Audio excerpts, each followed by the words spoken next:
Wow, guys, welcome to Epic Tiki's Take. My name is Luke Soin. With me today is JoJo Lewis, as always, my co-host. And Kevin Scott Brown is here. Hey, how's it going? Continuing the tradition of bright, awesome Hawaiian shirts. Yeah. His shirt's in 3 dimensions. Put on your glasses now. I'm not making a joke either. Like, I would wear that. I would buy that It's shirt. a kick-ass shirt. Kevin does improv. Improv, and I write, so yeah. Yeah, he's been in our Tiki sketches, so go check those out. Go do that. Now. After this. Oh, yeah, after this. After this. Because this is oh my very God. important. This Holy episode. shit! Wow! John's taking a risk, but he has to. We don't stand a chance otherwise. My ancestors would spit on me if I broke bread with a crow. Excitement. I don't know what noises to make. I mean, I've read the books, and this is Not way in them. different. This is like a thing that didn't happen. We are speaking, of course, of the White Walker massacre of Hardhome. Oh, man. And you get to see several White Walkers. You get to see the Night King again. You get to see the 4 bosses of the White Walkers. Clearly, four each of them have different fighting styles. That's feel why like- there's 4 of them. Outrageous theory guy. There's probably more than 4, because he killed one, and there's some other No, ones that guy was a walking around. low-level lieutenant. He was a That was a lieutenant. sub-boss. Oh, even I get All that. those guys Yeah, on the but- hills, they have the good loot. They had horses. Yeah. But taking that as the only ones, there's probably like 5 more, 6 more, 20 more behind them. Now There's he's gotta raised be. them up. What kind of race has 4 people only? And they steal babies once in a while, so they just got a bunch of baby White Walkers hanging out.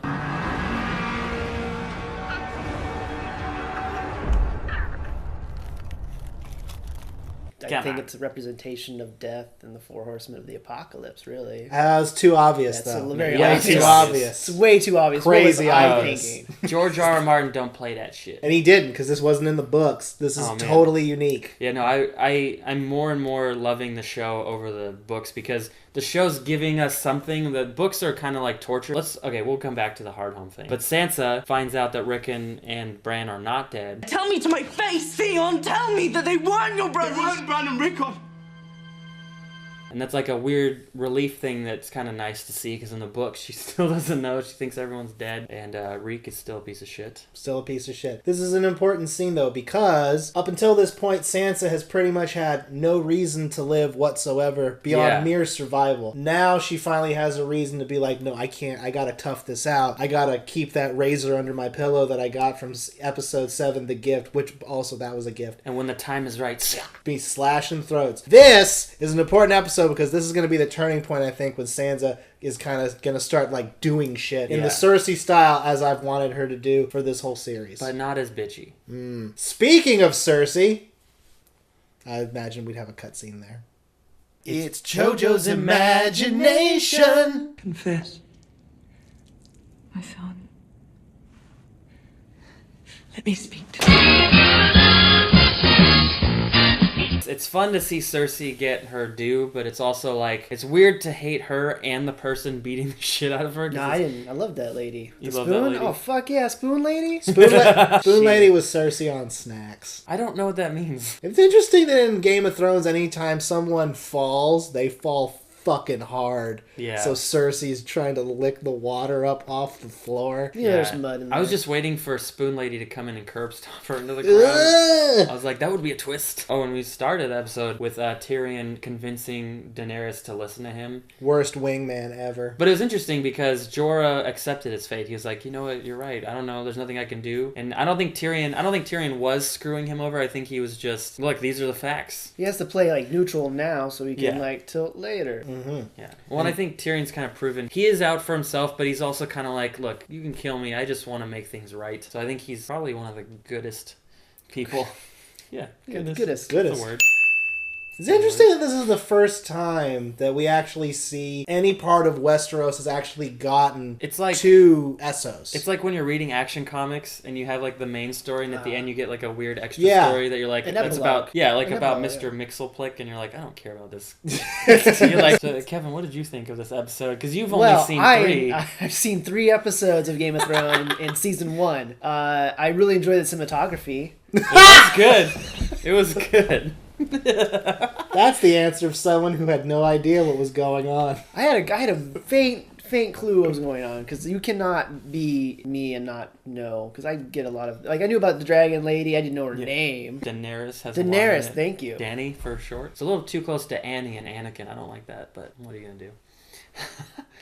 We're gonna cut that part. Is what we're gonna do. Yes. Yeah. It fell pretty hard. Probably. Yeah, like Cersei on Like the water, Cersei's on the water. just like that. Now it's back in. It's back There you in. go. What else happened in that episode? Because I feel like those Arya, are the big three. So Arya's story has been really cool the whole season, but I feel like after Hardhome, it's like, who gives a fuck? That's all. I mean, I still care, but it was like so.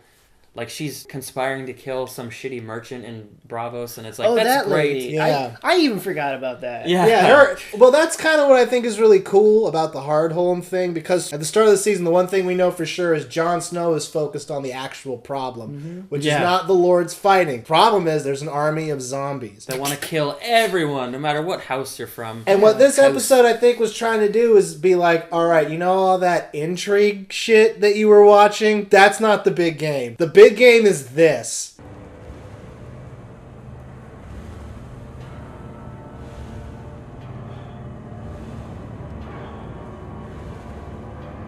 But yeah, that was interesting. And then, so Tyrion, I mean, we already said it, but he basically passes his job interview. That is what that whole scene was, is that was them sitting there. And she just goes, all right, I mean, you're smart. You know what you're talking about. You seem, like, legit. Which it's got to be hard to convince because, like, he was kind of on the other side, miles away, and she just has to, like, trust him, you know? But he really knows his shit. Like, he is the best person to be helping her because he fucking hates everyone in the North, and he knows everything about them. I kind of wish Ferris was there, too. I really miss Ferris. Yeah, I wonder what is he still in the brothel? I don't know what he's doing. I wish they'd have a scene where he's just like, oh, bother. He's like, I don't know what to do. Like Winnie the Pooh? Yeah, just more schemy, and he smells. What is he? He smells like lilacs or something. They say in the books. Oh, they say in the books. Yeah, he's always. I did read the first couple of chapters of the first book. So you got as far in the book as I you did in the show. Luke, how did you pick this guy? What, our guest? Yes. Yeah. He's my friend. Yeah, he said, hey, who wants to do this? And I said, all right. You know, it was kind of hard to get people. Now people... and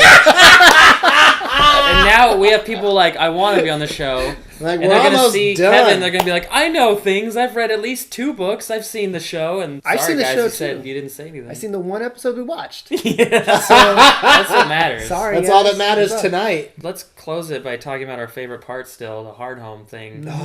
Man, it was so cool, like just the scene of everybody being together and like discussing like, do we go with the crows or do we not? And badass chick that leads the tribe, like she was awesome. Oh man, those kids that killed her were so creepy. It was the creepiest part. They did a close up on that one and it just like it seemed like it had eyes and then it didn't have eyes. It's like, what the fuck? And then, like, the giant, when he busts out of the house, and he's just stomping on the fucking zombies. That's one way I never thought you could kill zombies, just stepping on them. Yeah. Like, literally crushing them. Yeah, I was thinking how they were fine, and it's like, you can incapacitate them, like, physically make them break hard to move. Yeah. But you can't kill them without dragon glass or fire. Or fire, or the Valyrian steel sword, as we saw.